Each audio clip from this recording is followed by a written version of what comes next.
guys, it's Stephanie. So for those of you that don't know me, I have been a hairdresser for 10 years. I'm gonna be 30 this year, oh gosh. And along the way, I've had lots of jobs all over the place.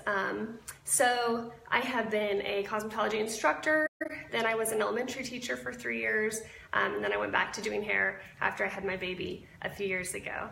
Hey, so I've done a lot of different jobs, and I've realized that I actually really like learning, which is funny because in high school I thought I hated learning and I couldn't wait to get out of school, but I've realized that I actually really love learning. And so I've kind of brought together my passion of hair and learning, and I've been learning a lot about hair in the last year or two, and really I feel like it has made me much more confident at doing hair, because now I feel like I really am solid and know what I'm talking about, and it's made me a better hairdresser. So it has kind of overlapped into multiple areas of my life. But anyway, so I thought I would talk to you guys today about some stuff that I've learned in the last year or two, which is mostly about hair loss and hair growth. And you learn a little bit of this in hair school, but you kind of forget because you don't, read it every day and talk about it every day. So I thought it'd be interesting for you guys to hear some tidbits on that. So this is going to be a little like Hair 101, Cosmetology School 101. So the average person has 150,000 hair follicles on their head. So with those, your hair follicle is actually underneath your scalp, and it is fed by lots of blood vessels. So the blood vessels feed the nutrients through your body into the hair follicle, and that's what gives us healthy hair. Hey guys, I got more of you popping on. So what you eat in your diet actually plays a really large part in your hair growth, which that might have been part of my problem. I mean, I still don't eat that healthy, but I know that I used to not eat very healthy, and that's probably why my hair was never the best. Hey Chelsea. So anyway, your blood vessels give nourishment to your hair follicle, which is actually underneath the scalp. So the hair grows from underneath the scalp, but then once it actually shoots through the top of your skin, this part is not alive, and that's why you can't feel your hair. That's why this doesn't hurt when you touch it, because it's actually not alive. The live part is underneath your scalp. So you have 150,000 hair follicles on your head, the average person does, and with that, 80 to 90% of those hairs are in the growth phase, which is the anagen phase. So it makes sense, especially for women when we color our hair, when it grows out, it looks like all of your hair has grown. Really not all of it has, but about 90% of it has grown. So that other 10%, sorry, I'm getting distracted by comments. So that other 10% of your hair that's not growing is actually in the catagen phase. So this is the transition phase. And this is when the follicle is actually detaching. The hair has grown out for so long, and then it's ready to naturally shed. So it's detaching, and this lasts about 7 to 10 days. So then after that, you go through the telogen, which is the resting phase, which is about 3 months. So there's about a 3-month span where that empty hair follicle is preparing to grow a new hair. When we shed hairs, new healthy hairs are coming back up in their place within the next few months. So the average person sheds about 100 hairs per day, which sounds really crazy, but if you think about how you have 150,000 hairs and you're losing 100 per day, it kind of all makes sense. So shedding is not a bad thing. You definitely need to shed hairs for new hairs to grow, but you don't want to shed too little or too much. So the average person grows about 1/2 an inch per month. That is normal and healthy. So if you are not growing 1/2 an inch per month, it might have something to do with your diet, stress. There's many different things that can change that. And if you're looking for more growth, there are women that are getting between, I shouldn't say men can grow hair too, but women mostly are actively trying to grow their hair. About 1/2 an inch to anywhere from 3/4 to 1 inch. I have girls that are growing 1 inch per month right now.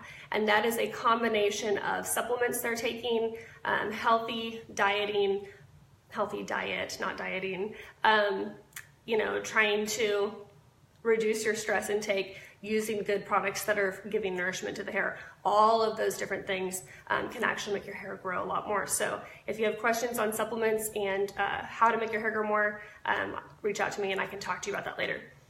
So causes of shedding can actually be from stress. Medications play a huge part in that. There's a lot of medications out there that are really, as you know, it usually medication prescriptions, they fix one thing, but then they give us a bunch of side effects and do other things that are not good for us. So medication plays a huge part in hair loss. Also age. So with age, a lot of people don't realize this, but you can actually get DHT buildup on your hair follicle.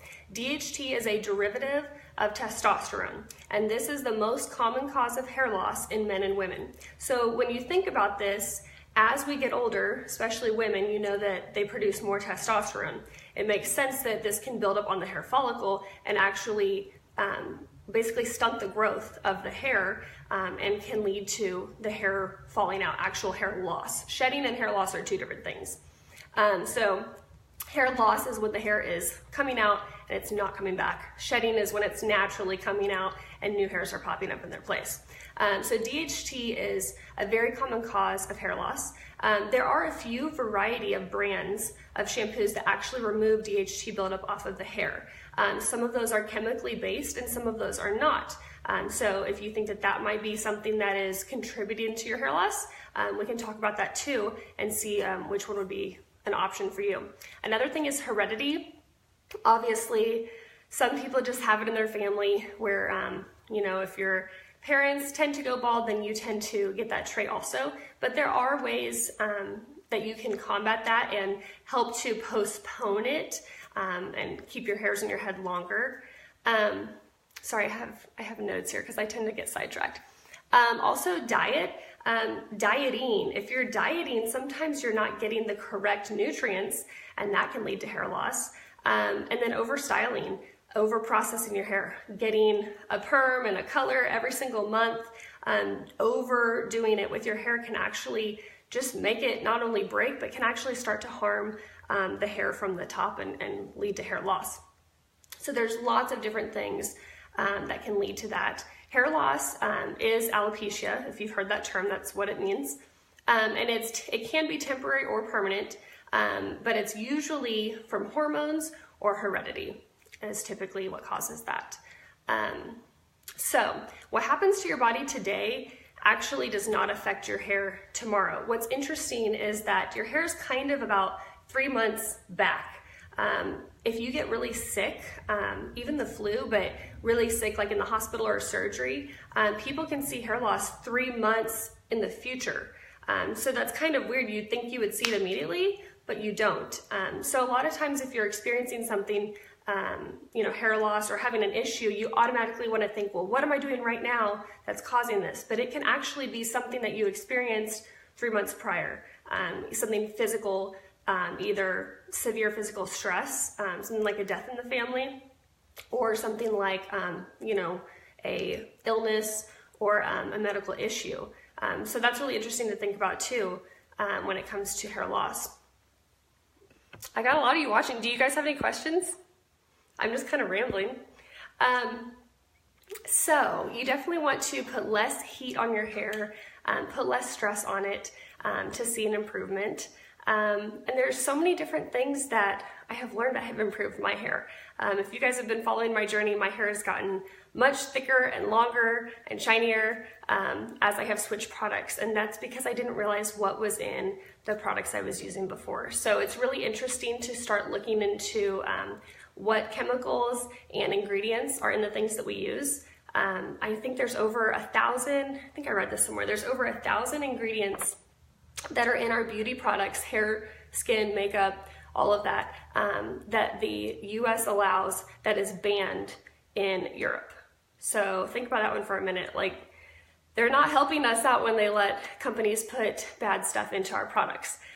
So some things you can look at is the website EWG. You can look up different products and their ingredients there. Or I also really like the app. It's called Think Dirty. And you can download that on your phone, and you can actually, it has like a barcode scanner, and you can scan any makeup, moisturizers, lotions, hair products, any of those things, you can scan them in on the Think Dirty app and it'll tell you different ingredients and the toxicity levels. And that's another interesting thing too. A lot of kids products, kids shampoos and things like that can actually have a lot of toxic ingredients in them. So anyway, if you guys are interested in that, I encourage you to check that out. I love looking at stuff like that and learning more about it. So I think that's all I had for you guys today. If anybody has questions, I don't see any on here. So yeah, there's your little hair loss and hair growth 101 tips. So I hope I covered it all. So you guys, as always, have an awesome